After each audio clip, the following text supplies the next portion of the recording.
There are a ton of horror franchises out there, from Saw to Final Destination, but there is one thing that makes the Conjuring franchise unique, and that's because it's based on real life. Very loosely based on real life, but kind of.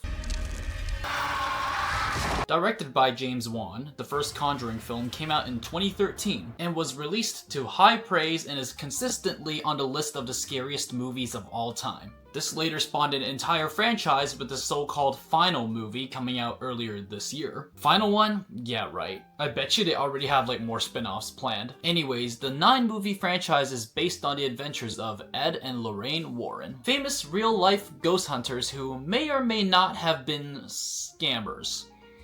Allegedly. Ed and Lorraine are also played by Patrick Wilson and Vera Farmiga. And I'll say it right there, it's very much miscast, but for all the right reasons. One's Aquaman's brother and one looks like he's from The Sopranos. Glow up. Also, when I was younger, these movies really confused me a lot with Insidious because they were both scary James Wan movies that starred Patrick Wilson, and they gave him a brunette baddie of a wife. No Lin Shaye in this one though. The films soon developed a bunch of spin-offs based on characters such as Annabelle and Valak the Nun, becoming more like the MCU than your typical horror franchise, though with about 80% more screaming kids and 100% more furniture abuse. Starting at the bottom like a cursed elevator to hell, The Nun. The thing is, it's not even that bad in my opinion. But the last 3 are kind of a tie, and somebody had to be at the bottom, okay? Sorry, Valak. By the way, this one is by far the worst rated on Rotten Tomatoes, which gave it a disastrous 24%. Good God. The first Nun film follows Thaisa Farmiga, the sister of Vera who plays Lorraine. That won't be confusing at all, they look pretty much alike. As a nun named Sister Irene, who was recruited by the Vatican to go with a priest to investigate a nun who appeared to have unalived at a Romanian abbey. On a journey, we also have Father Burke, and our first Canadian character, Frenchie. No, not the one from The Boys. Basically, they haunted mansions the whole story, and it turns out all those alive nuns that we saw, well, they were dead the whole time. It's basically an hour and a half of flashlight tag at a Romanian Airbnb, in which every scene looks like it was lit by a dying candle. That being said though, I did really like the set design for this film. For what little was actually used, it was very creepy. It had like a certain B-movie vibe to it, and I really liked the use of special effects that they've had in this one. It's just that the plot was a little all over the place. Also, when I was watching this, I can't help but keep thinking, how was the blood of Christ still fresh like 2,000 years later? Like, shouldn't it have become dust by then? I mean, they did address this in The Nun 2 when they turned wine into the blood of Christ symbolically to defeat Valak. But in this one, it's just fresh blood. Oh yeah, also Frenchie gets possessed by a weakened Valak. That'll be important later. Anyways, The Nun wasn't that scary. It was just loud, dark, and very wet. Moving on. This is kind of the red-headed stepchild of the Conjuring franchise, as in both James Wan and Michael Chavez, who directed this one and a bunch of other movies in this franchise, kind of pretends like it doesn't exist. They've said it's not part of the Conjuring Universe, and none of the initial marketing did either, and Father Perez, who we do see in the Annabelle movie, as well as Annabelle herself appears in this one, so still not a part of the universe apparently. Huh? Side note, Annabelle also appears in Shazam. Like, I want to see that motherfucker fight Superman. Anyways, this spin-off takes us to the 70s. Basically, a social worker played by Velma gets involved with the Curse of La Llorona. La Llorona. Throughout the movie, La Llorona stalks the family, and she goes to Father Perez, who basically went, yep, dealt with Annabelle before, not dealing with that shit again, and tells her to find this other priest. And we get more jump scares, and it feels like this movie's like 90% jump scares. But yeah, you know that Darth Maul scene from Insidious? Like, just multiply that by 80 and you have Curse of La Llorona. This movie was like Diet Conjuring. Like, there's something that feels a little bit off about it when put into context of like the rest of the movies. And the fact that the director is the same guy who made Conjuring 3 and 4, questionable. On that note, there's this other Conjureverse movie that I don't think a lot of people know about called Wolves at the Door. It's about the Manson family and has a bloody 0% on Rotten Tomatoes. 0! Like, how does that even happen? But But yeah, it's connected through the cop from Annabelle. But this one is so bad that, like, I don't think anyone knows about it. I don't think the producers even acknowledged its existence. At least La Llorona is getting a sequel. But yeah, the movie itself, it was just forgettable. It's not that good. Sorry, Velma. This was the movie that asked, what if Chucky forgot how to have fun? This one is apparently also a pretty bad rated one on Rotten Tomatoes as well. A whopping 28%. So that was a big downfall, as it was only the second movie in the franchise. First one had 86%. Just a bit concerning. Anyways, everyone's favorite doll, no, not that one, not that one either, is back, and this time we see her origin story. Or do we? Because we truly see that in creation, but whatever. The timeline's a mess. This time we follow a young couple, John and his pregnant wife Mia, who brings home a vintage doll for their nursery. First off, that nursery, absolutely cursed, okay? You can't have that many dolls in one place and just have it not be haunted. I've seen Ghost Adventures. Like, that's dark-sided. Their neighbor's satanic cult daughter gets her blood into Annabelle, and I just can't help but think, why would you keep that doll around after all of that happened? Like, if it was me, that's going straight to the compactor. You hear me, you googly-eyed wooden bitch? Fucking ass.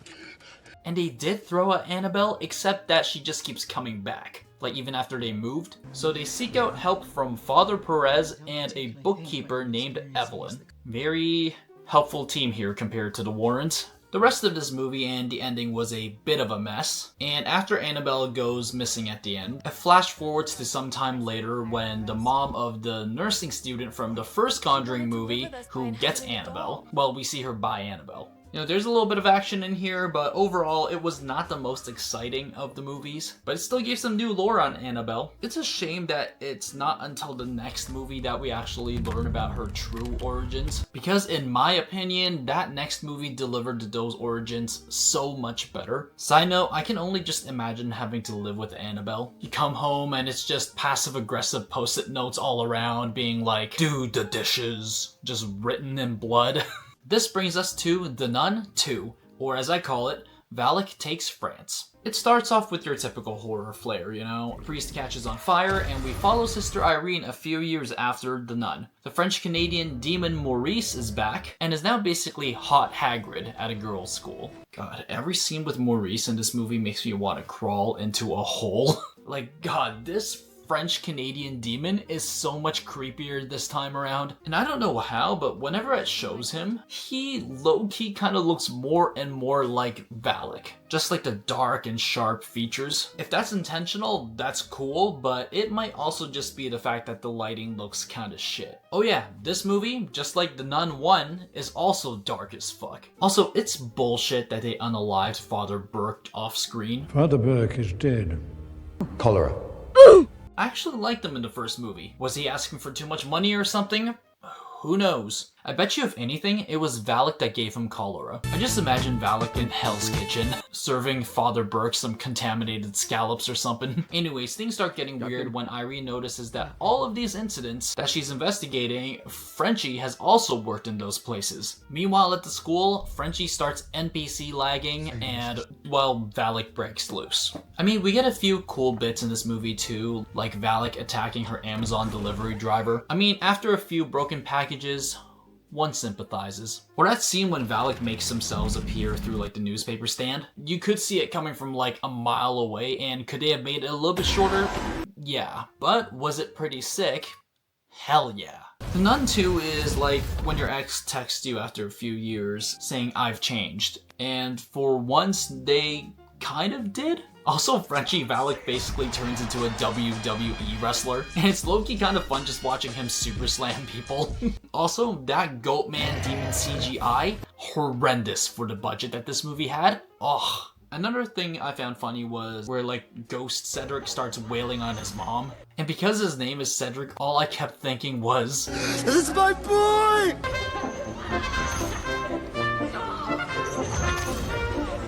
It's still a mess, but at least it was a fun mess. More blood, more screams. We are finally reaching the main Conjuring movies, and By the third movie, Ed and Lorraine are like Superman and Lois. They're the paranormal Avengers, I'm telling ya. This time, the case is partly based on the real-life case of Arne Cheyenne Johnson, aka The Devil Made Me Do It. The film starts with the Warrens mid-exorcism on an 8-year-old, and when the sister's boyfriend steps in, he does what every smart character would do in this case, and told the demon to possess him instead. Much stronger guy to possess, it's a no-brainer. The demon gives Ed a heart attack and future heart problems, and goes on to use Arne to wipe out his landlord. Again, happened in real life, but that's about where reality ends. Unlike the other movies, this time the ghosts are swapped out for courtroom drama. By reason of demonic possession. It's like Law & Order Satanic Victims Unit. The Warrens had to investigate to find the origins of said demon, and it turns out the real threats were human all along. There were a few scenes that I liked though, like the beginning scene with the boy and the exorcism. Very creepy stuff. And whatever visions that they were having while they were on ghost shrooms, like with all the zombies and such. Ugh, very gnarly stuff, but it just doesn't scream Conjuring to me. Decent popcorn flick, but just not particularly haunty. Especially considering that the bad guy this time was just a human who conjures up demons. Next up we have Annabelle Comes Home, or as I call it, Night at the Warren Museum. And yes, every artifact is out to get ya. The Warrens are mostly back, well at least Judy Warren. But not really, because she is now played by McKenna Grace, who I knew mostly from Ghostbusters and was also in Malignant and is gonna be in Scream 7. Is she going for the next generation Scream Queen? Absolutely. Anyways, Ed and Lorraine basically go away for the night for a case, so she's left with her babysitter and her friend who invited herself into the Warren house. It is this friend that I personally find to be one of the most infuriating characters in all of modern horror. This is because she purposely goes to provoke the spirits and touches literally everything in the room. She unleashes Annabelle despite her little box saying positively do not open this, and I bet you Daniela took that as a challenge. I know that she did it because of the trauma with her dead father, but she might as well have been Zach Bagans with how much she was messing with literally every single haunted item in that room. They're the same picture. Anyways, Annabelle is not the only thing unleashed this time, but also the ferryman, who I would admit is actually pretty creepy. And same with the Feely Mealy game board. I can never get over that name, like it sounds so whack. Like you can't make a game with that name anymore nowadays. And the Black Shark, you know, that like giant dog thing. There's also this really cool samurai ghost, which I honestly wished we saw more of. I will say it was a fun watch though. Like a haunted house ride, although the plot was a total mess. Almost like it was written by a Ouija board. The Conjuring Last Rites. You know, despite being a 59%er, I really did not find it to be as bad as a lot of other people did. It felt more like a classic Conjuring story, and sure, the true story aspect was a lot more bullshit than it usually was, but it brought more paranormal back into the franchise after the dud that was the third Conjuring. This time, it very loosely follows the case of the Smurl family, who buys a haunted mirror that Ed and Lorraine first encountered when she was pregnant, and we also meet a now-grown Judy, who is, of course, played by another actress. They're really gonna keep recasting this kid, huh? Judy looks to get married, and Ed is now virtually retired due to his heart condition at this point. But when the mirror demon starts appearing to Judy, the Warrens once again have to take action and step in before they lose their daughter. This leads them to the Smurls, which we really barely spend any time with them in this movie. Points taken off for that. And what made me like the first two a lot was just seeing them tackle the case, interacting with the families. Also, giant Annabelle appears for some fucking reason. Long story short, the mirror goes helicopter. Helicopter, helicopter! And with the love of friendship and multiple exorcism attempts, they finally stop the mirror demon, and it's happily ever after. Judy gets married, you see a bunch of cameos. Is that James Wan? And Ed now owns the mirror and calls it a Conjuring mirror. Roll credits. Not the way I would have ended the franchise, but it was an alright movie, okay? It was better than the third one, but a long way down from what the first two were. And at number 3, we have Annabelle Creation. Our favorite diva is back, and this time it's a prequel to the prequel. This time we follow Samuel Mullins, a toy maker who, years after losing their daughter Annabelle, that might be important for later, welcomes a nun and some orphan girls into their big farmhouse. And to no one's surprise, of course there's a demon posing as Annabelle the girl. We later learn that the Mullins have captured the doll and trapped it inside a room. But then when the weak souls of some of the orphan girls, actually that's just kind of messed up for them to do, okay? And just very sad, okay? What the heck, James Wan? It starts getting the attention of a girl named Janice, who is disabled, and we get a few very intense scenes with her, especially one where she uses one of those stair escalators. Those scenes were so tense, and I actually liked the acting there, the effects, everything. It felt classical horror. Okay? Anyways, Annabelle eventually gets fully unleashed from her prison room and then starts really going off on the people inside the house. Some pretty gnarly scenes, and then there's a pretty cool scene where they attempt to throw Annabelle down the well. Like that was always gonna work.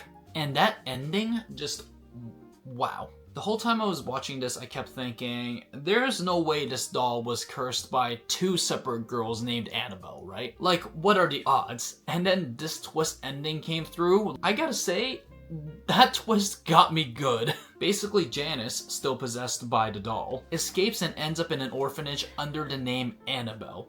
Oh! And guess what? She's adopted by the neighbors from the first movie. Annabelle! Hi, Mom. That was like a Shyamalan ending right there, okay? That was done well. Like, that's a good fucking ending. And honestly, it makes Annabelle 1 better. And it just makes a lot more sense as to why future Annabelle would go specifically for that doll in the house. In second place, The Conjuring. The one that started it all, and the one that made us all afraid of clapping. But also, my god, was this movie beautifully shot. It's like James Wan directed this thing while he was possessed by like a camera demon, okay? We see the Warrens tackle a case involving Bathsheba, and it's very scary in a classical horror sense. There's a reason why this movie is on the top list of the scariest movies of all time. Basically, they go to investigate this crazy case of a haunted house and an absolutely insane possession scene, which has an equally insane exorcism to come along with it. Compared to the other movies, it was pretty straightforward story-wise, but I think that's what makes it effective. The Warrens check out a haunted house, investigated, did some exorcising, bam, case closed. I gotta say, the jump scares in this one are some of the best in the series. Like that scene when the girl and her sister are going to the closet when that zombie demon Bathsheba just jumps down. Again, James Wan taking notes from WWE here. Also that cut with the zoom, like zooming into the demon's crusty ass face. Like, it's cheesy as shit, I don't know, but it's just so funny. Also, someone get Bathsheba some Aveeno cream, okay? She's looking like a moldy, weak, old guacamole, okay? And also, this is the first Conjuring movie, so you won't really have caught on to all the ways that they tried to scare you yet, you know, with the James Wan-isms, the Conjuring formula, I might say.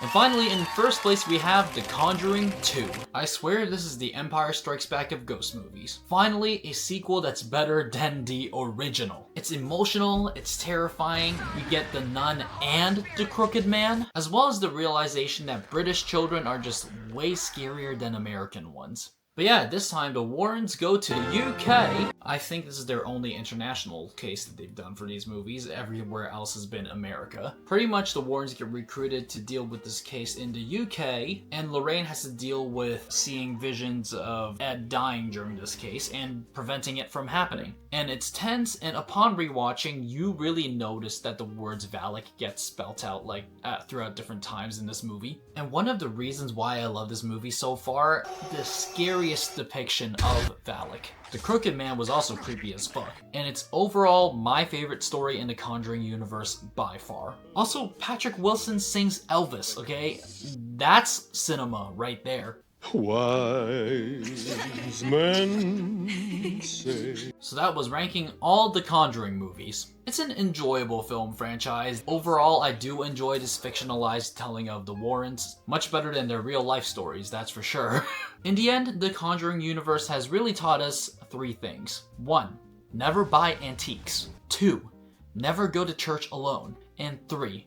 Never, ever invite a doll into your home unless you want your soul repossessed like a Tesla that you can't afford. Anyways, what is your ranking of the Conjuring films? Let me know down in the comment section down below. And also, what are some of your favorite horror films? That's it. See you all in the next video, okay? Peace!